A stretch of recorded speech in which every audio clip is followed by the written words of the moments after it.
Guys, dito tayo ng gulay ulit, kalabasa. At meron tayong sitaw. Nagbili na pa nga akong talong. Natira pa tayong pork. So, gamitin na natin. Ito, nahiwa na natin. At ito yung mais, nakin.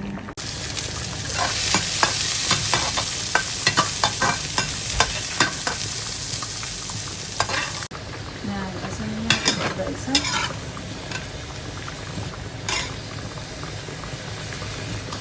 Lagyan natin yan ang talong. 7 to 8 slices.